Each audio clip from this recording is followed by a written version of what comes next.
Hello උත්සන්නයි ජීවන ගමනේ තවත් එක් දවසක් අද දින කොටසර පියංගලු රජමහා විහාරයේ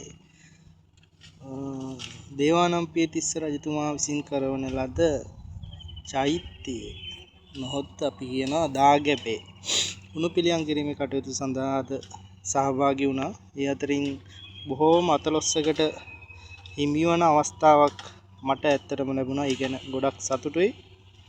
මම මේ වෙනකොට ඉන්නේ දාගැබේ අපි කියනවා දේවතා කොටුව. දේවතා කොටුව කියන තැන තමයි මේ වෙනකොට මම ඉන්නේ. තව මම මෙතනින් උඩට නගිනවා. මෙතනින් උඩට තියෙනවා අපේ කොත් කැරැල්ල.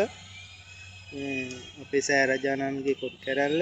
ඇත්තටම මම මේ කොත් කැරැල්ලට පිටුපාලා ඉන්නවා කියලා මට බනින්න එපා. මම මේ ලණුවක් දාගෙන මේ පේන ඔයාලට කියන්නේ හිතේ බය යන්න ලණුවක් දාගෙන ඉන්නේ. ඔය ලණුව අල්ලගෙන ඉන්නේ. ඉතින් මම මෙතනින් මේ පේනවා එතනින් උඩට නැගලා ඔය උඩ තියෙන කොත් කැරැල්ල සම්පූර්ණ හොළු පිටියන් කටයුතු සිදු කරනවා.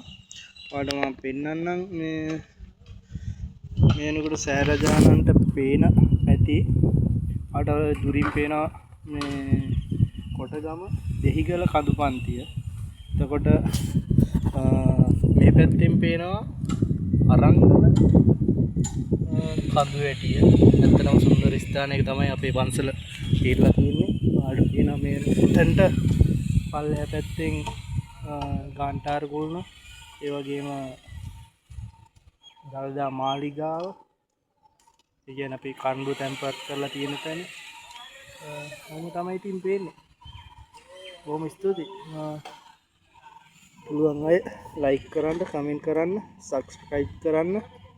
ඉතින් මට සහයෝගයක් දෙන්න. මේ වගේ කටයුතු ඉදිරියටත් කරගෙන යන්න. ශක්තිය ධෛර්යය ලැබෙන්න කියලා ප්‍රාර්ථනා කරන්න.